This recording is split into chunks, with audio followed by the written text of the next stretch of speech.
আচ্ছা তুমি আমারে কৌতো তোমাগো বাসা কি বাংলাদেশে? তাইলে আমাকে বাসা কি বাংলাদেশে নাকি উগান্ডা? নবরি বাংলাদেশই তো আমাকে বাসা। আচ্ছা বাংলাদেশে হইলে যে জায়গা তোমাগো বাসা ওই জায়গার নাম কও।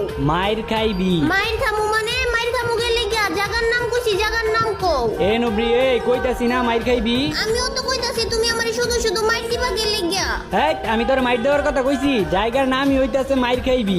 এইটা আবার কোন জায়গার নাম হয় নাকি? আমি যাবো না তোমাগো বাসায় দাওয়াত খাইতে। আইবি না মানে আইবি না কি এর লেগে? হ্যাঁ এত দূরে তোমাগো বাসা, আমি যাবো না তোমাগো বাড়ির দাওয়াত খাইতে। আরে এত দূরে কই, আর একটু আছে। আচ্ছা তুমি ওই যে গার্লস হাই স্কুলটা চিনো না? Girls high school. হ্যাঁ চিনি তো। আচ্ছা তাইলে গার্লস হাই স্কুলের সামনে বড় একটা বিল্ডিং আছে, দেখো নাই? হ্যাঁ ওই বিল্ডিংটা তোমাগো? আরে না ওই বিল্ডিং আমাগো না, ওই বিল্ডিং এর পাশে দেখছো একটা পাক্কাওয়ালা বাড়ি আছে। আচ্ছা তাইলে ওই পাক্কাওয়ালা বাড়িটা তোমাগো? আরে না ওই পাক্কাওয়ালা বাড়ির সাথে একটা টিনের বাড়ি আছে, ওইটাই আমাগো। गुलाबी साड़ी आणि लाली लाल लाल